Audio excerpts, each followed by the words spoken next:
Hello, kumusta na kayo mga ka-cheers? Ano bang ginagawa natin ngayon? Tara, samahan niyo po ko. Ano bang ibabahagi natin sa vlog na ito? Let's go!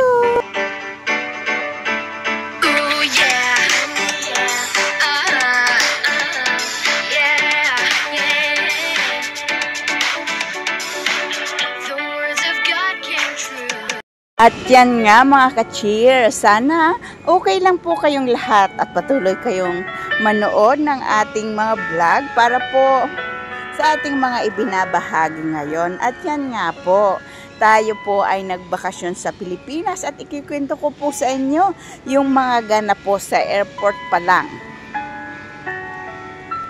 Dahil nilesen nga po natin ang pagbabakasyon na dati ay twice a year, ngayon po ay ginawa na natin every 2 years tayo umuwi para po hindi masyadong magastos at tayo ay makaipon para sa mga project na dapat pa natin gawin. At bilang OFW, talaga namang dapat na siguraduhin natin na ang ating pinagkakakitaan ay mapupunta po sa okay para pagdating ng panahon na hindi na tayo nagtatrabaho abroad o hindi na tayo pwedeng magtrabaho ay meron naman po tayong magagamit pag tayo'y nasa Pilipinas na. Dapat bilang OFW, masinop po tayo. Hindi magastos at iwasan ang tumingin sa mga sale. Kahit pa yan ay sabihin $10 lang ang price, pero kung marami ay balik na po tayo sa pag-uwi natin sa airport kung ano ang mga kaganapan. Mga ka-cheers, habang tayo nga po ay nakapila para po maipasok ng ating mga luggage, meron pong ganap. Isang Pilipina na umiiyak habang kausap ang kanilang mahal sa buhay. Bakit? Bakit nga ba umiiyak? Ganito po kasi, dahil tayo ay makadera, hindi naman. Ano lang, concern lang tayo at saka parang gusto nating alamin why she is crying, talking to their family in the Philippines. Nakikinig po muna tayo at ang sabi nga isa sa mga sa kabilang telepono ay hindi na siya makakauwi dahil na wala na siyang ticket na magagamit. At yun na nga, pumasok na tayo, nag-intervene na tayo. Tinanong natin ng ating kabayan, anong nangyari? Bakit? Sabi niya kasi, na-late ako ng aking flight. Sabi ko, paano na-late? Akala ko 11 o'clock ang flight ko, yung pala 9 o'clock. Sabi ko, anong oras ka dumating? 8:45 ako dumating dito sa airport. Sabi niya ganun. Di, tawagan mo yung amo mo, magpa-change schedule ka na para makaalis ka. Sagot ng ating kabayan, ayaw na boss na napalitan yung aking ticket o rebook ako. Dahil kasalanan ko naman daw. Ay di, kung yun ang sabi ng amo mo at gusto mong umuwi, ikaw na ang mag-rebook sa sarili mo para matuloy ang buhay mo.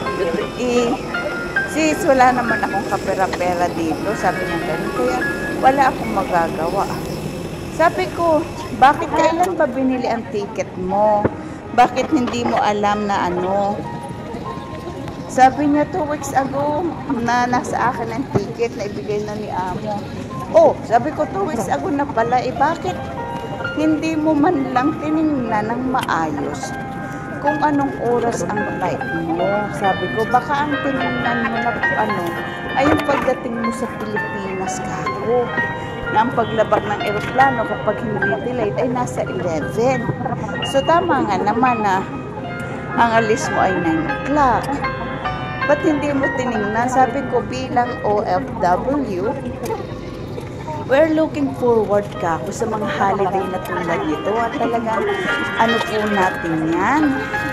Excited tayo. Kaya dapat pinapusisi mo talaga. Tinitingnan mo talaga. Kasi napaka-imposible naman na hindi mo yan tiningnan o pinag-aralan yung date niya. Sabi kong ganun. Wala tayong magagawa dyan kung wala kang pera. Kaso, para ma-rebook mo yung wala tayong magagawa. Sabi ko,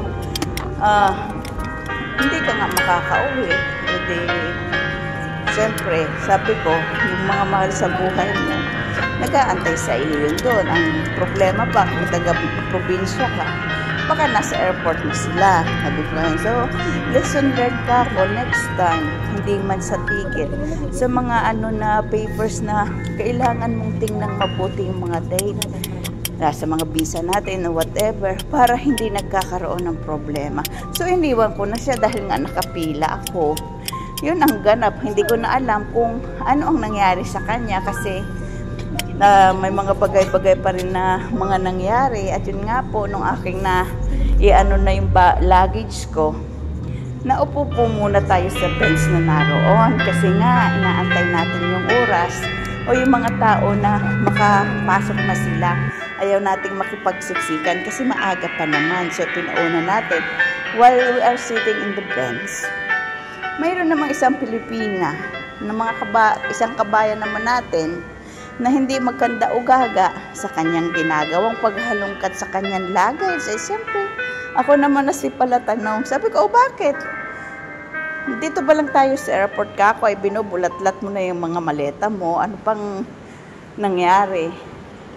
Sabi niya, kasi kabayan, ako, overweight ang aking luggage. Sabi niya. Sabi ko, ilan ang excess mo?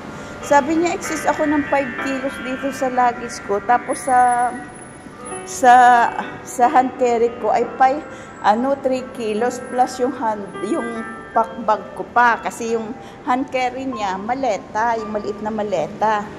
Sabi ko, ang dami mong excess. Paano yan? Sabi ko, ibigay mo na dun sa mga naghatid sa iyo para maging maayos ka na. Nakauwi na daw, ganito, ganyan. Ay di, siyempre, kung may magagawa naman tayo, di gumawa. Sabi ko, sige, alisin mo na yung mga pwede mong i-hand carry ka ko. Bawasan mo yan. Pustuhin mo kung ilan ang kilos na free sa iyo. At saka yung isang bag na yan, yung backpack o yung maleta mo na maliit, huwag mo nang dalhin. Sabi kong ganon. Iwan mo na lang dito. Babantayan ko habang nakapila ka doon. So, yun. Iniwan niya yung isang maliit na maleta niya na hand carry. Tapos, dala lang niya yung packbag at saka yung kanyang maleta na isa. Kumbaga nakalusot. So, nung pabalik na sa akin, sabi ko, wait, huwag ka munang lalapit dito. Kasi ako, nakatingin dyan sa may mo, yung nag-ano sa iyo ng luggage mo. Sabi kong ganun, stay ka dyan, iwan mo yung backpack mo dyan, kasi may cover na parang pader na cover. Sabi ko, iwan mo dyan yung backpack mo, alisin mo yung sombrero mo, alisin mo yung jacket mo, iwan mo dyan. Tapos, saka ka lumapit dito. Kunwari, wala kang sa akin. Hayaan mong ako ang unang magtanong sa'yo. Kasi nakatingin nga yung Tapos, pag magpaalam ako sa'yo, alis ako. Pag nakaalis na ako, pasimple mong kunin yung mga gamit mo nandito sa upuan. At doon sa may backpack mo, doon mo ayusin kako yung mga gamit mo para maiuwi mo. Yung lahat kako na mga iuuwi mo. At next time, kako, magpa-door-to-door ka para hindi ka kako sa mga bagahe mo. O kaya sa Pilipinas ka na lang bumili kasi mura din naman kako sa Pilipinas yung ibang mga iuuwi mo kung hindi naman bigay kako yan. Next time, kailangan nating sumunod sa rules. Kasi hindi po pwede na kahit 1 kilo na excess na yan sa Pilipinas sa bahay natin. Iba kasi ang timbangan natin sa bahay. Iba din dito. Kaya dapat hindi ka kako ng mga excess. Katulad niya, paano kung walang mga tao na ng tulong sa iyo, di paano ka itatapon yung mga yan. Siyempre, hindi lang naman $1 ka ako, yung ginastos mo dyan. Sabi ko, gano'n, next time, maging wise tayo. Hindi kasi uso na, siguro naman, palulusutin ako. Hindi, wala na pong gano'n. Sabi kong gano'n. Ayun, tapos umalis na nga ako. Hindi ko na rin alam kung ano na ang nangyari. Siguro naman, at sana naman, yung dalawang yun ay nakauwi na Pilipinas ng maayos at nakabalik dito sa Hong Kong para muling magtrabaho. Yun ang ganap natin. Kaya sa airport pa lang, ay talagang may mga hassle-hassle na nangyari kung ikaw ay mapagmasid. Ang dami mong makikita sa mga kapwa nating kabayan ng mga nagiging problem na minsan tayo rin ang gumagawa ng ikapoproblema natin. Kasi minsan tayo matigas ang ulo. Hindi natin sinusunod yung protocols ng mga rules dapat nating sundin. Kaya tayo nagkakaroon ng problem. Kaya lesson learned, matutong sumunod. Yun po yun. At marami po pong iba ng mga minor, pero hindi na po tayo nakaalam. Dahil pumasok na rin po tayo, mahirap naman na tayo ang malate, diba? So, marami pa rin tayong tinulungan na nagtatanong saan ang gate, saan ang ganito. Sabi ko, sumabay na lang, pinasabay ko na lang sa akin para hindi na sila malito kung saan bang gate pupunta, paano ba yung ano. Kasi kung minsan, kung hindi ka atentibo, sa tagal na umuwi mo, galaw mo kung 2 years ka, malilimutan mo talaga kung paano na naman ang gagawin. Kaya ganun po. At sana ay sa mga kapwa natin OFW, maging alert sa mga ganung bagay. At iiwas, sabi ko nga, saka dun sa nag-iwan mga gamit, tingnan mo yung mga gamit mo ha. Pag alam mong hindi sa'yo, yung gamit na nariyan, wag mo kukunin. Iwan mo yan, sabi kong ganun. Kasi, hindi mo alam kung halimbawa may pag-iiwanan ka na hindi honest sa iyo, na baka gawan ka ng masama, ikapahamak mo pa. Sabi ko ganun. Pero kung ako dyan sa mga iniwan mo, okay naman po yan. Kasi, hindi naman ako ganun tao. Kumbaga, ano ko lang sa iyo, advice. Yun. Tapos delayed naman tayo ng 1 hour. Kaya siyempre, nagtagal din tayo dun sa airport. Nag-aantay ng ating flight. So, medyo nagtagal tayo dahil delay nga. Pero okay na rin yun na tinitingnan na talaga nila ang kasiguraduhan ng mga pasahero at ng sasakyan para walang maging problema. So, yun po. Hindi naman matagal ang dahil 1 and 45 minutes lang. Kaya, maraming pagbabago po ang sa airport na sa Pilipinas. At sa susunod ko po ikukwento sa inyo. Kung nagustuhan nyo po ko dyan, like, heart, comment, subscribe, and hit the notification bell. Para po lagi kayong updated sa Madam Chuchon.